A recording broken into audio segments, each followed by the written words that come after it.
Abide with Me stands as one of the most cherished and enduring hymns in Christian tradition, known for its gentle, heartfelt plea for comfort and divine presence during times of difficulty.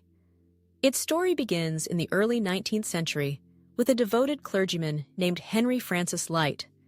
Lyte was a Scottish Anglican minister who dedicated his life to serving his congregation in England, struggling through health challenges and personal hardships that would ultimately shape the words of his most famous hymn.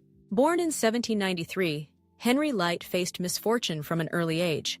His father abandoned him, and he was reliant on the kindness of others for his education and support. Nevertheless, Lyte showed remarkable perseverance, winning a scholarship to study theology at Trinity College, Dublin. After graduation, he devoted himself to pastoral work, eventually becoming the vicar of All Saints' Church in Brixham, a small fishing village in Devon. His ministry was characterized by compassion and empathy, though it was regularly interrupted by the ill health that plagued him much of his life. Lyte's physical frailty grew more pronounced as he entered his 50s, and by 1847 he was suffering from tuberculosis, then known as consumption, a common and often deadly disease with few remedies. It was in this context, in the shadow of his own mortality, that Abide With Me was born.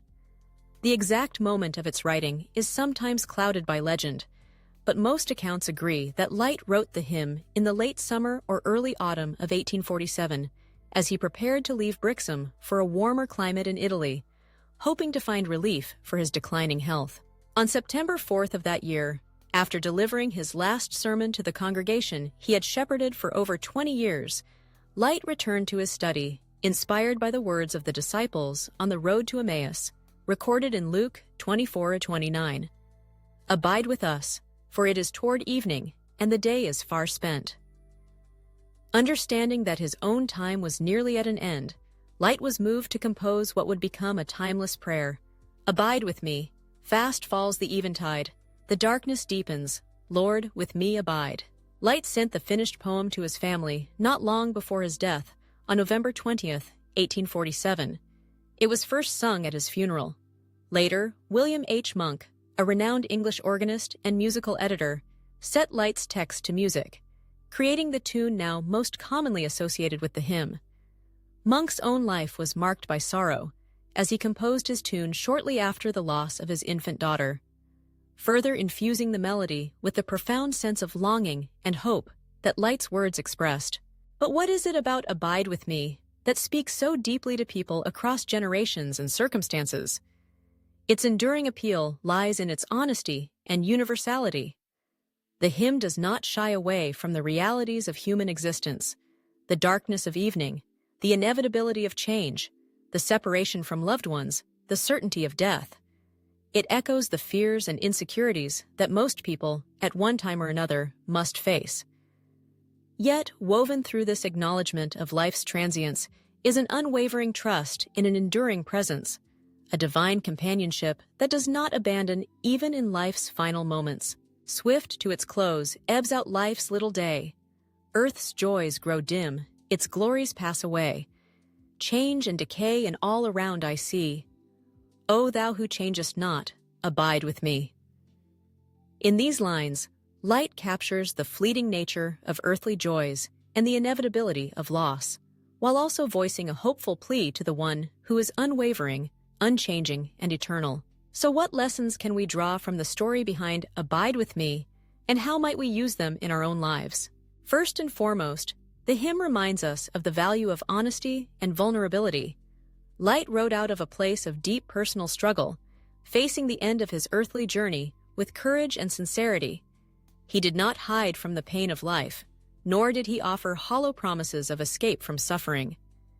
Instead, he voiced a plea for companionship, for the presence of God, not just in moments of joy, but especially in times of fear, sorrow, and uncertainty.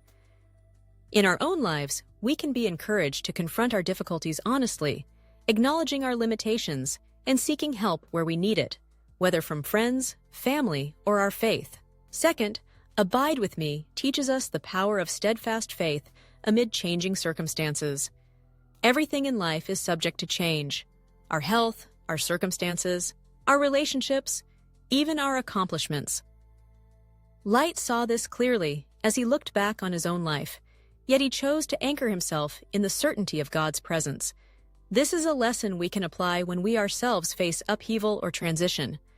By looking for the enduring amidst the impermanent, we find the courage to move through each new chapter with hope. Another vital lesson is the significance of seeking presence over solutions. When Lyte asked, "Abide with me," he did not ask for an end to his suffering, but rather for someone to walk with him through it. In a world that often urges us to fix problems or to avoid discomfort, this hymn points to a deeper source of comfort, the assurance that we are not alone.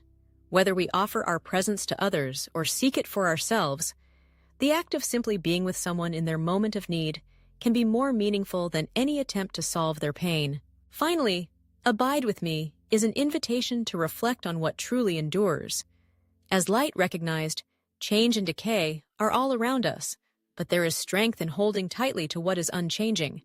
Values like love, kindness, compassion, and faith. In times of darkness, personal struggles, loss, or moments of doubt, these enduring qualities can be our anchor.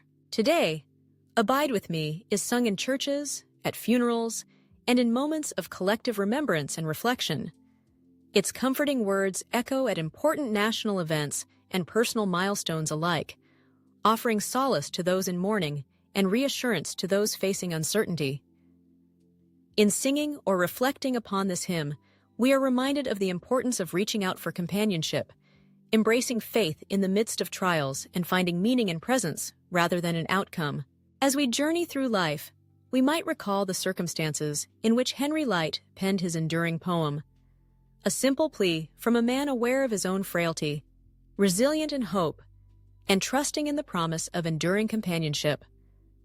In adopting these lessons, we too can find strength in times of darkness, courage in the face of change, and comfort in the abiding presence of compassion, faith, and love.